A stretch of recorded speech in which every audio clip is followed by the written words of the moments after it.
नमस्कार और एक बार फिर से तहे दिल से आपका स्वागत है प्लेंटी टू लर्न की इस दुनिया में। इतिहास के पन्ने पलटते हुए हम भारत के इतिहास पर पुर्तगाल की गहरी छाप को समझ चुके हैं। भारत में यूरोपीय लोगों के क्रमानुसार आगमन की इस मैराथन में अब समय है हमारे अगले उम्मीदवार की ओर अग्रसर होने का। आधुनिक भारतीय इतिहास के अगले प्रतिस्पर्धी थे डच। ये डच आखिरकार थे कौन? ये डच कोई और नहीं है परंतु आज के समय में यूरोप की कंट्री नेदरलैंड जो है वहां के लोगों को कहा जाता है। इस रीजन को हॉलैंड के नाम से भी जाना जाता है। तो इनकी औपनिवेशिक यानी कि कॉलोनियल कहानी की शुरुआत होती है सन 1602 ईस्वी से। यह समय था जब यूरोप में एक घमासान युद्ध चल रहा था और वो युद्ध कोई और नहीं बल्कि स्पेन और डच राज्य के बीच 80 साल लंबा चलने वाला युद्ध था।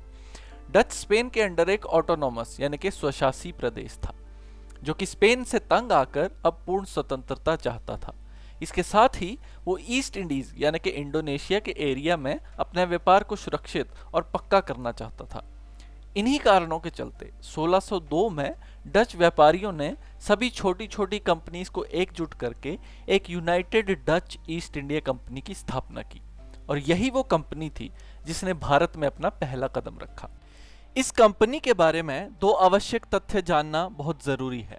पहला ये कि ये एक संयुक्त शेयरों पर बनी हुई व्यापारियों की कंपनी ज्यादा और राज्य की गुलाम कम थी, और दूसरे नंबर पर यह केप ऑफ गुड होप से लेकर ईस्ट में पैसिफिक समुद्र तक प्रशासन की परमिशन लेकर आई थी, जिसके अंतर्गत ये फोर्ट्स का निर्माण कर सकते थे, राजाओं से संधियां कर सकते थे और राज्य कर सकते थे।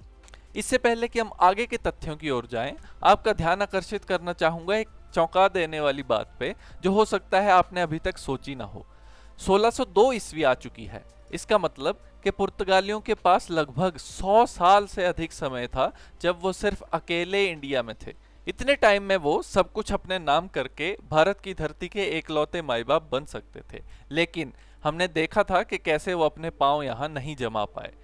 बात करें अब डच लोगों की, तो मैं आपको बताना चाहूंगा कि इनका भी जो साम्राज्य था वो पोर्चुगीज की तरह छोटे छोटे फोर्ट्स और टुकड़ों में बटा हुआ था, लेकिन इनके मामले में इस चीज का रीजन बहुत सिंपल था।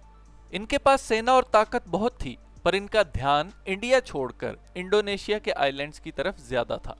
डच कैप्टन हाउटमैन 1596 में ही वहां पहुंच चुके थे, पर भारत में आते आते डच लोगों ने अपना सबसे बड़ा कदम 1605 में मसूलीपट्टनम में अपनी फैक्ट्री स्थापित करके उठाया।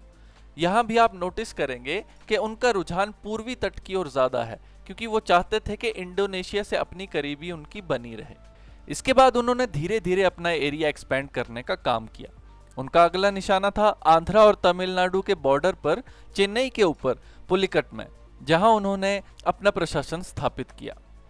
पश्चिमी तट की अगर बात करें तो उन्होंने भी अंग्रेजों के साथ साथ सूरत में 1616 ईस्वी में अपना गढ़ बनाया था। इनके अलावा फिर ईस्ट कोस्ट में करायकाल, बिमलीपट्टनम, चिंसुरा जैसी जगहों पर फैक्ट्रीज बनाते बनाते डच पहुंचते हैं साल 1658 में, जब ये एक बहुत ही इंपॉर्टेंट युद्ध जीतकर तमिलनाडु के नागपट्टम में स्थापित पुर्तगाली फैक्ट्री को अपने कब्जे में कर लेते हैं और फिर यही बन जाता है उनके भारत में शासन का मुख्य केंद्र। इसी समय में वो ओडिशा के बालासोर में भी फैक्ट्री स्थापित करते हैं। एक और मुख्य पुर्तगाली गढ़ कोचिन, जिसकी चर्चा हम बहुत बार कर चुके हैं, वहां भी ये 1663 में पुर्तगालियों को खदेड़कर कब्जा कर लेते हैं। ये तो थी इनकी मेन फैक्ट्रीज और एरिया, परंतु इसके अलावा भी वो अपने इंडिगो, ओपियम, राइस, स्पाइसेस वगैरह के व्यापार के लिए बिहार, ओडिशा और अंदरूनी भारत से सामान का परिवहन करते थे। भारत में ज्यादा इंटरेस्टेड ना होने के अलावा एक और गंभीर मसला था जिसके चलते भारत में ये अपना वर्चस्व नहीं बना पाए, और वो अगर आपने लास्ट वीडियो देखी होगी तो आपको पता होगा कि क्या बात थी। मैं यहाँ चाहूंगा कि आप वीडियो पॉज करके 2 मिनट के लिए सोचने की ट्राई करें कि ये क्या बात हो सकती है। हिंट के लिए मैं आपको इस समय काल के बारे में सोचने की हिदायत दूंगा। जी हाँ, तो वो रीजन कुछ और नहीं बल्कि ब्रिटिशर्स का आगमन था।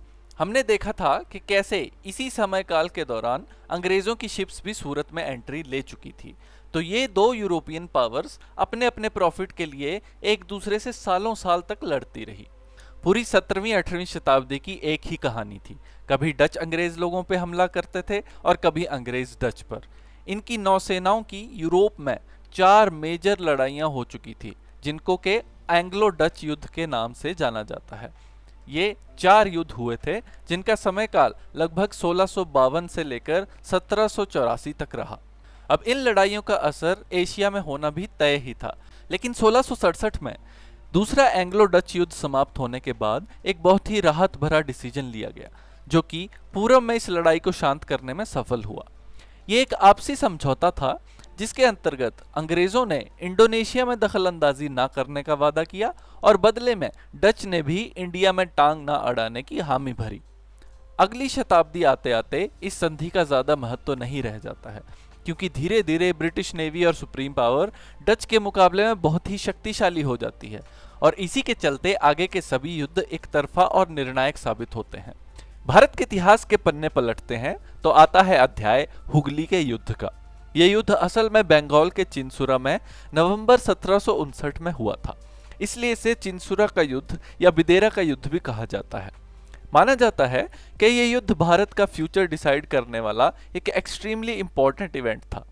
वो इसलिए कि यह युद्ध अंग्रेजों और बंगाल के नवाब मीर जाफर के बीच हो रहा था, परंतु मीर जाफर लड़ रहा था डच की मदद लेकर। तो इफेक्टिवली ये युद्ध था अंग्रेजों और डच के बीच, और ये युद्ध डिसाइड करता कि आगे जाकर कौन सा यूरोपियन विजेता इंडिया में शासन की बागडोर संभालेगा। युद्ध में अंग्रेज विजय प्राप्त करते हैं और इसी के साथ डच साम्राज्य का भारत से खात्मा पूर्ण हो जाता है। इस लड़ाई के सभी तथ्यों को हम विस्तार से पलासी और बक्सर की लड़ाई के साथ पढ़ेंगे अंग्रेजों के अध्याय में।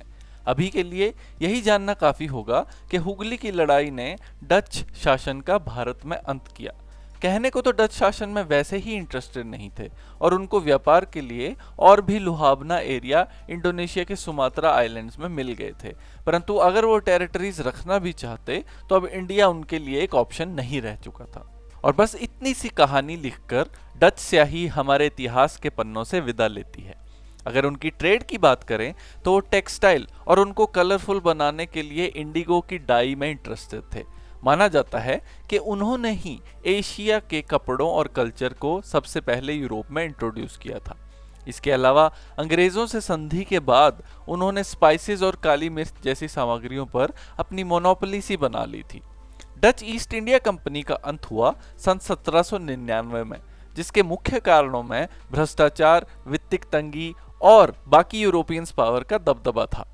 इतनी कहानी सुनकर आपको लग रहा होगा कि ये तो कोई छोटी सी कमजोर बेचारी कंपनी थी, परंतु आपको इसके स्केल का अंदाजा तब लगेगा जब ये चित्र आप देखेंगे। आज की कंपनी से अगर इसका कंपैरिजन करें तो आज की दुनिया की सर्वश्रेष्ठ 20 कंपनीज मिलाकर भी इसके राजस्व और वर्चस्व का मुकाबला नहीं कर सकती। भारत में ना सही, परंतु दुनिया में डच एम्पायर बहुत ही बड़े पैमाने पर था। आज के लिए बस इतना ही। प्लेंटी टू लर्न के एम्पायर का हिस्सा बनने के लिए वीडियो को लाइक और शेयर करना और चैनल को सब्सक्राइब करना ना भूलें। मिलते हैं अगली वीडियो में अपने अपोनेंट्स इंग्लैंड की खबर लेने के लिए, और जानते हैं कि क्यों, कब, कैसे और क्या तिकड़म लड़ाए गए ब्रिटिशर्स द्वारा, जिससे कि इतना छोटा सा राज्य एक विशालकाय भारत पर लगभग 200 साल तक शासन कर पाया।